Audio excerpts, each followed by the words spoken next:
Greetings of the day to all of you. Today we are going to start module 2 of this course on flexible AC transmission systems. In module 1, we have already covered introduction to FACTS technology. We have also discussed types of FACTS controllers, FACTS versus HVDC technologies, benefits of FACTS technology, performance equations and parameters of transmission lines, transfer of active and reactive power over a transmission line. And in our last lecture, we studied uncompensated transmission systems and need for compensation. And we also defined and discussed the functions of compensation. That's all that was there in module 1, and we have already covered module 1. Now today we are going to start module 2 of our course. I will write here module 2.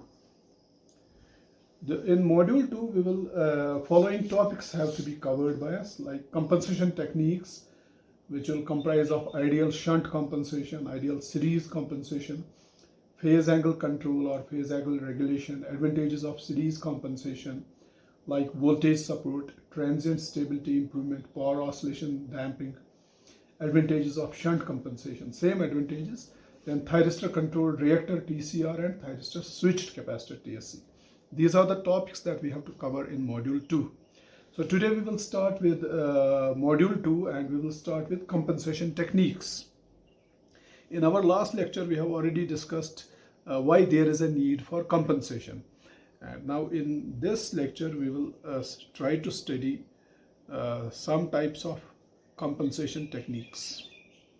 Now, as far as these compensation techniques are concerned, these compensation techniques can be broadly classified into 3 categories. Number 1 is ideal shunt compensation. Ideal shunt compensation. Then second is ideal series compensation. Ideal series compensation. Then third type of compensation technique that we will study is compensation by phase angle control. Phase angle control,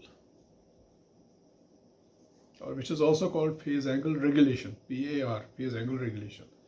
Well, let us start studying these compensation techniques one by one.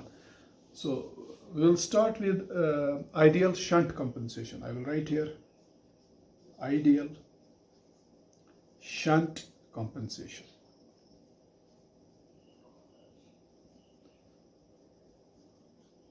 Now in this shunt compensation, what we do is that we put a compensator across the transmission line. We don't connect compensator in series. We connect compensator in parallel with the transmission system or in parallel with the transmission line. That's why it's called shunt compensator, or this type of compensation is called shunt compensation. Why is it called ideal? It's called ideal because this type of compensator is assumed to consume no active power, no power. So it's almost a lossless compensator. That's why it's called ideal shunt compensator. So let me first of all draw this circuit diagram of ideal shunt compensator or ideal shunt compensation. It looks like this.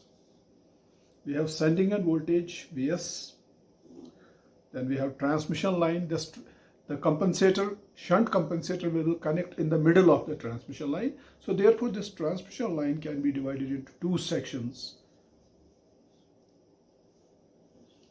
So this is receiving end voltage Vr. The compensator is connected somewhere here. This is the ideal shunt compensator, and this is the schematic diagram of compensator. Vs is the sending end voltage, Vr is the receiving end voltage, and Vm is the voltage of the compensator, operating voltage of compensator, and this compensator is connected across the transmission line in the middle of the transmission line, as you can see. So therefore our transmission line gets divided into 2 equal sections of reactance Jx by 2 each.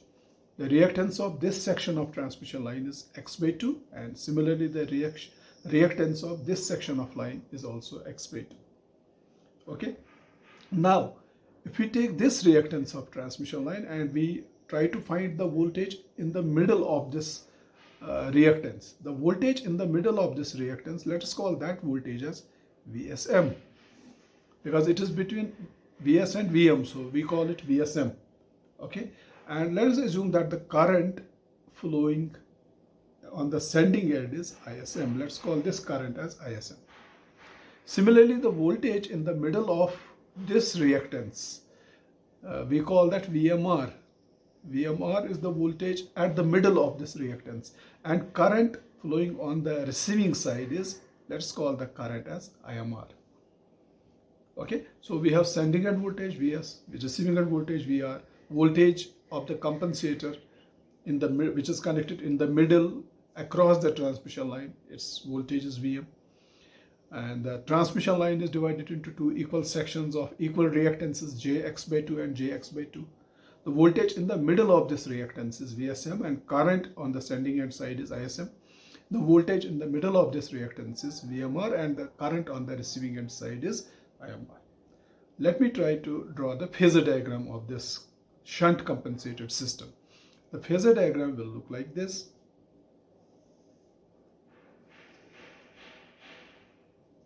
This is the sending end voltage, Vs. This is the receiving end voltage, Vr. And voltage in the middle is Vm, which is because of this shunt compensator. The voltage in the middle, let's call that voltage as Vm, right? Now, the sending end voltage is Vs, receiving end voltage is Vr. So therefore, the power angle or the transmission angle is delta. It's the angle between sending end voltage Vs and receiving end voltage Vr. Now, the voltage drop across this reactance is current flowing through this reactance multiplied with the reactance itself, that is ISM into x by 2, and that can be given by this line. It is the reactance is J ISM into x by 2, because x by 2 is the inductive reactance of this section of the transmission line. And how much current is flowing through this reactance? ISM. So J times ISM into x by 2 is the voltage drop across this.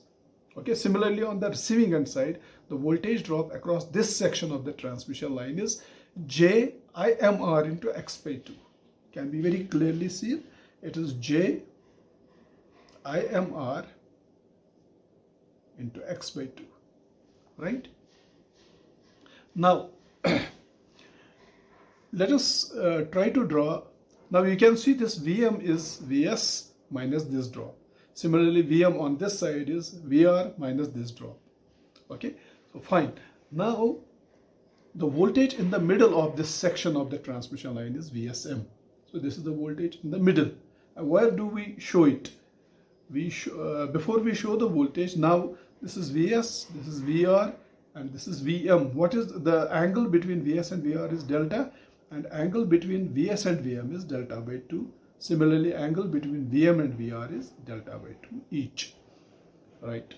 This is JISM into x by 2, voltage drop across this section of the transmission line. Similarly, voltage drop across this section of the transmission line is JIMR x by 2. Okay, now voltage in the middle of this section of the transmission line is VSM.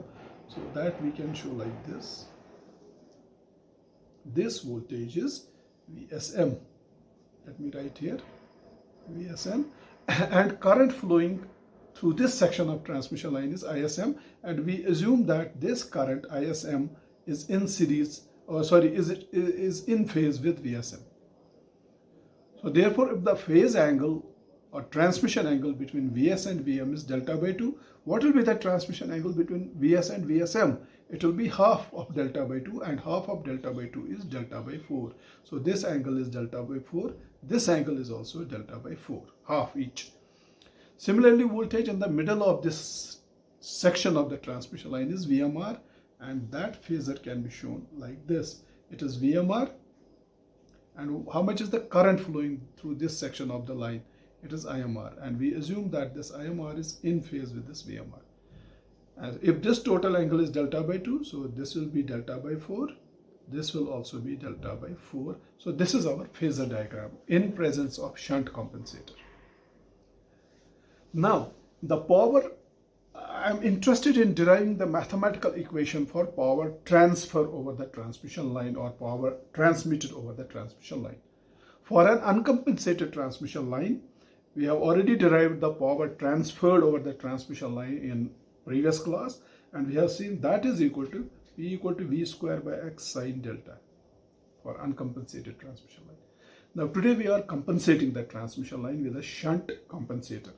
And with shunt compensator, what will be the power transferred over the transmission line? Will it remain same or it will have different value? We'll try to find out that. We will try to derive mathematical equation for power transfer over the transmission line. Now power transferred, I will write here. Power transferred will be given by this equation. P is equal to VSM into ISM. This is voltage in the middle of the this section of transmission line, and current is ISM. So VSM multiplied by ISM will be power. VSM into ISM. This is the power which will flow or which will be transmitted over the transmission line.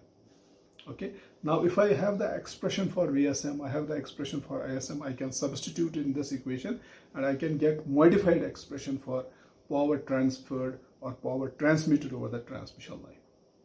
How do I get this VSM? I can get this VSM very easily from this phasor diagram. This is my VSM, right? This is VSM and this is VS. Okay. Now this is base. If I draw this triangle separately here, this is the base, VSM, and this is, what is this? This total is JISM x by 2, this total drop. And what is this drop? Half of this drop. यहाँ से यहाँ तक कितना drop होगा? This will be JISM x by 4, because this total drop is JISM x by 2 and half of this drop will be JISM x by 4. I can write that here, JISM into x by 4. And then this is my VS. And how much is this angle? Transmission angle, it is delta by 4. Okay. Now in this right angle triangle, this is right angle, this is base, this is hypotenuse, and this is perpendicular. The base by hypotenuse is cos delta by 4. What is base? Base is VSM and hypotenuse is VS. And let us assume that this sending end voltage is equal to receiving end voltage is equal to voltage in the middle of the transmission line, and let us assume the voltage is V. Okay.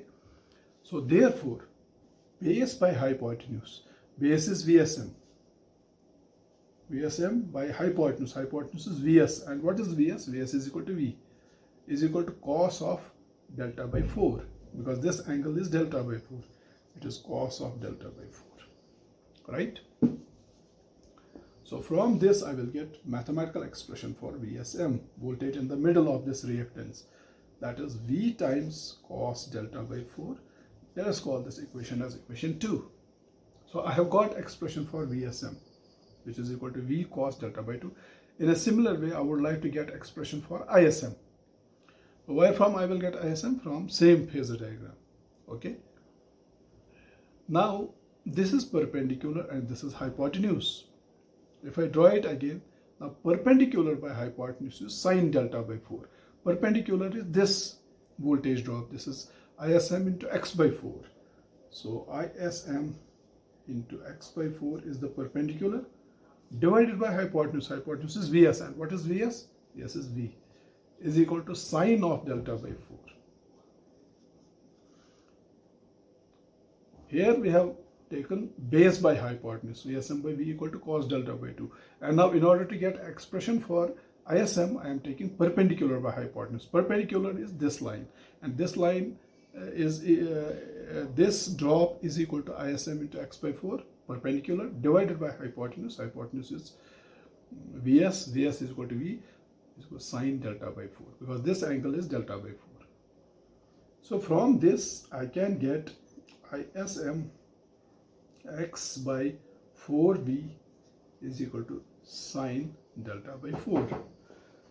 Right, and then from this I will get ISM, mathematical expression for ISM is equal to this 4v will go up and this x will go down. So 4v by x sine delta by 4. This is equation 3.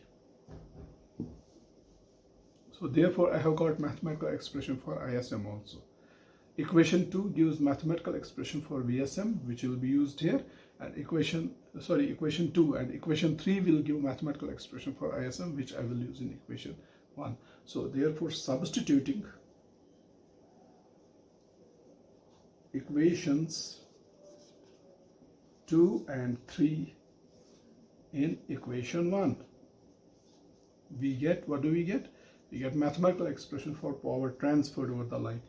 P is equal to VSM into ISM. That is equal to VSM from equation 2 is V cos delta by 4 into ISM. ISM from equation 3 is 4V by X sine delta by 4. Right. So it can be further simplified as P is equal to 4V into V is V square, so it is 4V squared by X, 4V squared by X sine delta by 4 into cos delta by 4. Cos delta by 4. Fine. So further simplification will give, so I can write it as 2V squared by X into 2 sine delta by 4 into cos delta by 4. Because 2 into 2 is 4 again. We know that this trigonometric identity, we know that 2 sine theta cos theta is equal to sine 2 theta. So I can use this trigonometric identity here. So therefore P is equal to 2V square by X. This is 2 sine theta cos theta. What is that equal to? Sine 2 theta. And theta here is delta by 4. So it is into sine 2 theta. Theta is delta by 4. So 2 2 are 4. So P is equal to 2V square by X into sine delta by 2. So this is the modified mathematical expression for power, active power transmitted or transferred over the compensated transmission line, and this transmission line has been compensated by an ideal shunt compensator. So for uncompensated line, we already know the expression is like this. For uncompensated transmission line, the power transferred over the line is given by this equation, P equal to V square by X sine delta. And for shunt compensated line, if the line is compensated by a shunt compensator, shunt compensated transmission line, P is equal to, it is given by this equation, 2V square by X sine delta by 2. So therefore the mathematical expression for power transmitted or power transferred over the line is different. So that is what compensation does. We have defined compensation in the last class as modification in the characteristics of transmission line. It changes the characteristics of transmission line. Here, because uncompensated line has these characteristics, power transferred is V square by X sine delta. Here it changes. It changes power transferred from V square by X to 2V square by X, and it changes delta from delta to delta by 2. It changes this term from V square by X to 2V square by X, and this term it changes from sine delta to sine delta by 2. So therefore compensator basically modifies the characteristics of transmission line. So therefore the power transferred over the shunt compensated transmission line is P equal to 2V square by X sine delta by 2. And it will have very good effects. I mean, it will increase the power handling or power transfer capability of the same transmission line. And it will make the line more stable. It will help in damping of oscillations very quickly. And it will result in very good voltage regulation and all that. We'll study that one by one. So this is the power transferred, active power transferred over the power transmission line. P equal to V square, 2V square by X sine delta by 2. What about reactive power? reactive power transferred over the transmission line, or reactive power flowing over the transmission line, and that is given by Q is equal to voltage into current. How much is current? ISM. Into, instead of cos delta by 4, I have to write sin delta by 4. So Q is equal to V into, just few moments back we have got the expression for ISM from equation 3, and that ISM from equation 3 is 4V by X sin delta by 4. This was from equation 3. I can substitute it here. So what is ISM? ISM is this, 4V by X sin delta by 4, and multiplied by this sin delta by 4. Okay. So therefore, reactive power transferred over the line is 4V square by X sin square delta by 4. Okay. This is the mathematical expression for reactive power transferred, or you can modify it. You can write Q equal to 4V square by X into 1 minus cos delta by 2. In terms of sine, it is sine square delta by 4, and in terms of cos, it is 1 minus cos of delta by 2. This is the reactive power transmitted over the transmission line, shunt compensated transmission line. Let us draw the active power and reactive power. Now active power transferred over shunt compensated transmission line is P equal to 2V square by X sin delta by 2, and reactive power transferred over shunt compensated transmission line is Q equal to 4V square by X times 1 minus cos delta by 2. And we can draw the power angle characteristics and show this is delta and this is P comma Q. For uncompensated transmission line, this is the characteristic, we already know it. This is 90 degrees, delta is 0 degrees, delta 90 degrees, delta 180 degrees. This is, I will write here, let me take it up. This is for uncompensated transmission line. Uncompensated line. And power transfer equation is for uncompensated line is given by P equal to V square by X sin delta. And for delta equal to 90 degrees, sin delta is sin 90, that is 1, and maximum power transfer, which is called steady state limit, is V square by X, and that is given by this. For delta equal to 90 degrees, P max, that is maximum power transferred over the line, is V square by X, right? This is for uncompensated line. Now, if we compensate the line with ideal shunt compensator, then power equation changes. It is not V square by X sin delta, it is 2V square by X sin delta by 2. For delta equal to 90 degrees, sin delta by 2 is sin 45 degrees. And for delta equal to 180 degrees, sin 180 by 2 is sin 90 degrees, and it is 1. And maximum power transferred for delta equal to 180 degrees is 2V square by X. And we can draw it like this. We can draw it, it will be something like this. And what is the maximum power transferred over the line? It is 2V square by, because for delta equal to 180 degrees, sin 180 by 2 is sin 90 is 1. Maximum power transferred is not V square by X, it is 2V square by X. And V square by X is X, so it will be 2 times P max. This is P max equal to V square by X. This is 2V square by X. So 2 times P. So therefore, maximum power handling capability of the transmission line increases from V square by X to 2V square by X. So it can transmit 2 times the maximum power with ideal shunt compensation. Okay. And this is for, I should write for compensated line. This is the graph for power transfer versus delta for compensated line, and equation for power transfer is given by P equal to 2V square by X sin delta by 2. So clearly we can see that with compensation, the transmission line characteristics are modified in such a way that power handling capability of the transmission line is almost doubled. The maximum power that it can transmit is 2P max as compared to that of uncompensated transmission line. So therefore, with shunt compensation, the power transfer capability of an existing transmission system increases. Okay. What about reactive power? Reactive power is given by this equation. If you substitute delta equal to 0 degrees and then 90, then 180 degrees, cos 180 by 2 is cos 90, that is 0, and it is 4v square by x. And this curve will be something like this. Something like this. This is for reactive power, for compensated line. It is given by 4v square by x into 1 minus cos delta by 2. So this is the characteristic, or this is the curve or graph for reactive power transmitted over the line. So you can see reactive power transfer capability of the line also increases, just like active power transfer capability.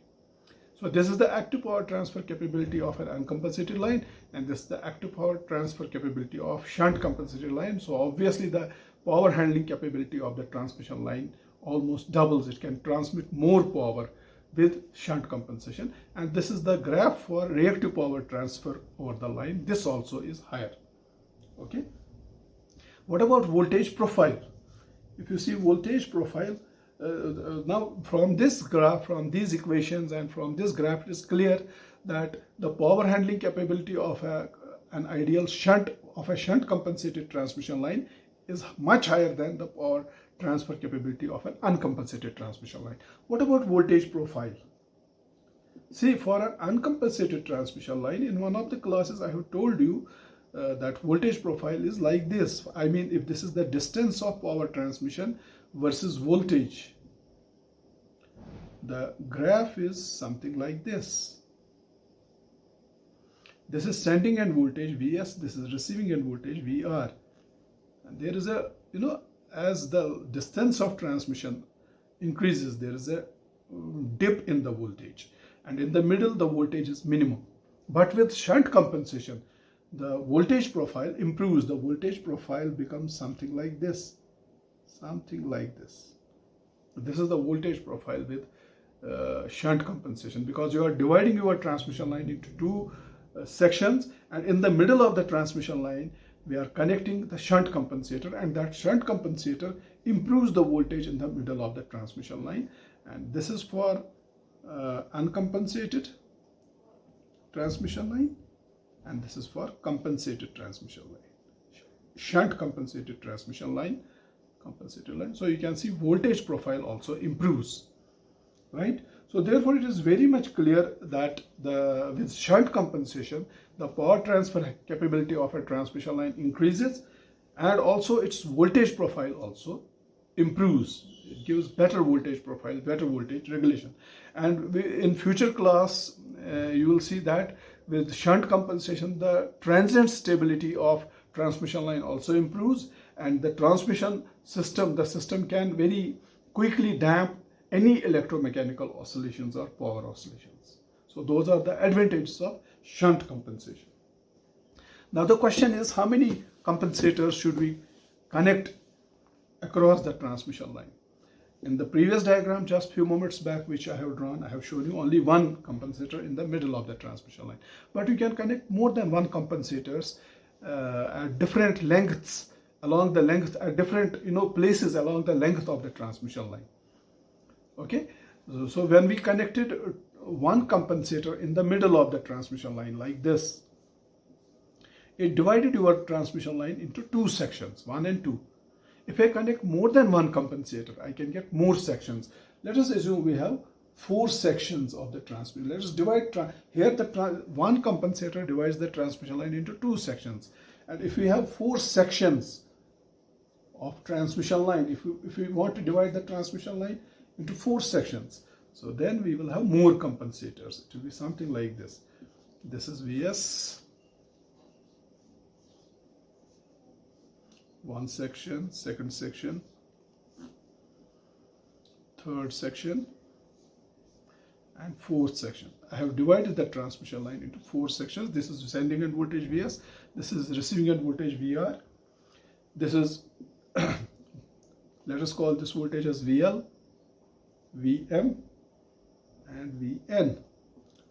So how many compensators I am connecting in shunt? Not 1, 3, 1, 2, 3, and it divides your transmission line into 4 equal sections. Each section has a reactance of x by 4. This is jx by 4, jx by 4, jx by 4, jx by 4. Let us assume, let's call this current as ISL between S and L, ISL. This current, we can call it between L and M, ILM.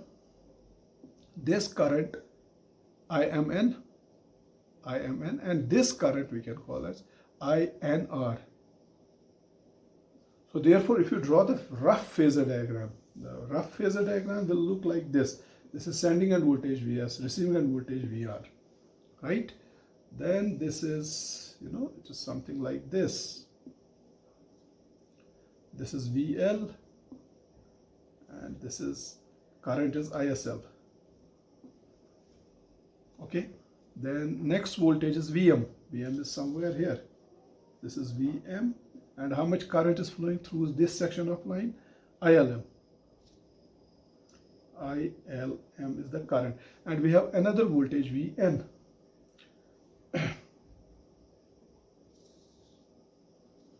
Vn, and current in this section is flowing INR. This is INR.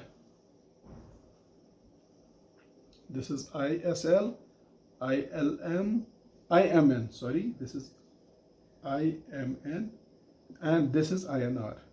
This is INR, and this is J. What is the current? ISL. J ISL into x by 4 voltage drop. Then this current is ILM, J ILM into x by 4. Similarly, this drop is J IMN into x by 4. And finally, this drop is J, what is current? INR.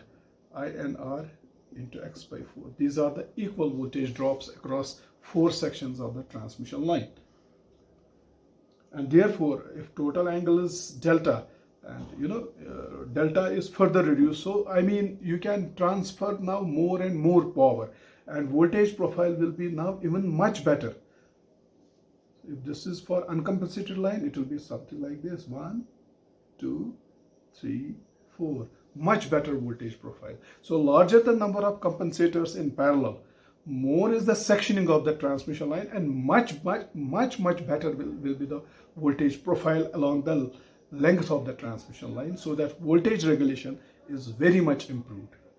Now the question here is, $1,000,000 question here is, how many compensators should we connect across the transmission line? Should we connect only one compensator in the middle, or should we connect a large number of compensators? Like here I have connected 3 or 4 or 5 or 6. The answer to this question is very simple. Larger number of compensators will be connected. I mean, if you are connecting larger number of compensators, then the power handling capability of the transmission line further improves, and its reactive power carrying capability also improves. Now how much reactive power capability you have to improve, that depends upon the Q requirement, that is reactive power requirement from the load. I mean, if load is highly inductive, power factor, operational power factor of the load is very poor, the reactive power requirement may be very high, and you may have to inject more reactive, very large reactive power through these shunt compensators.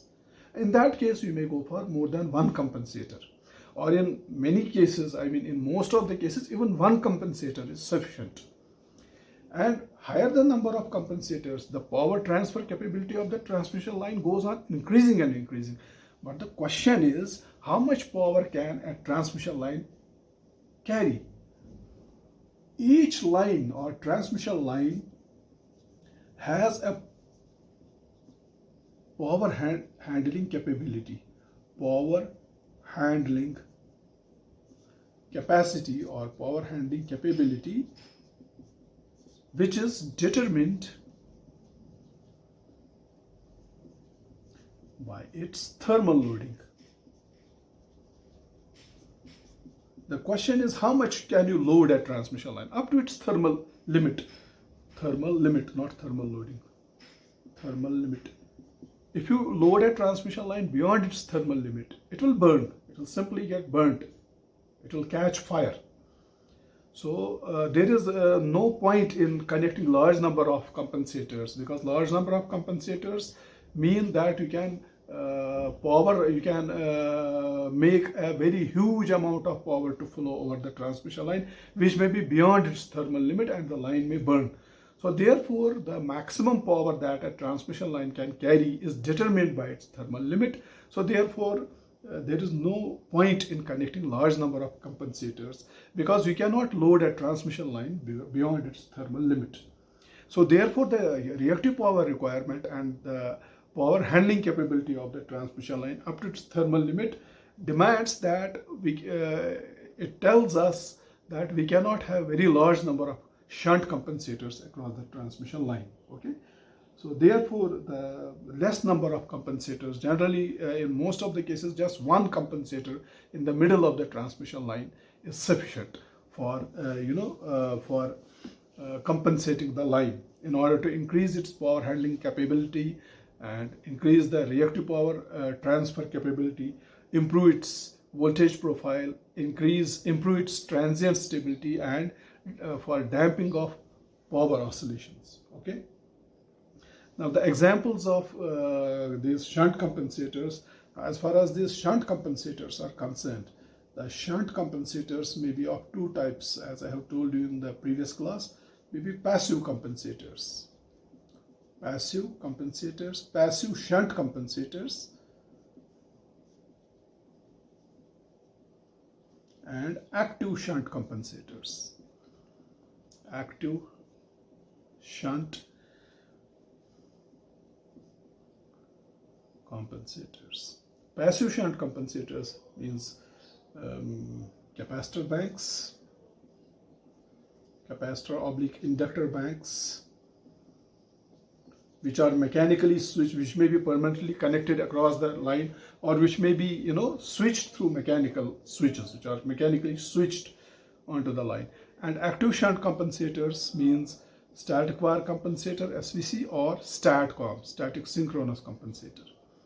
Nowadays, we are not using these capacitor banks or inductor banks which are mechanically switched. We don't use passive compensators. Nowadays, with the help of FACTS technology, we now have active shunt compensators like static wire compensator, SVC, or static synchronous compensator, STATCOM. Either we connect an SVC across the line or a STATCOM as a shunt compensator across the line. So that is about ideal shunt compensation, and in this lecture we have seen how ideal shunt compensator can be used and how it improves the power handling capability of the transmission line and how it improves the voltage profile of transmission line. In future class, we will discuss ideal series compensation and compensation by phase angle regulation. I advise all of you to go through this lecture, and in case of any doubts, any queries, please feel free to ask your queries. I wish all the best to all of you. Thank you.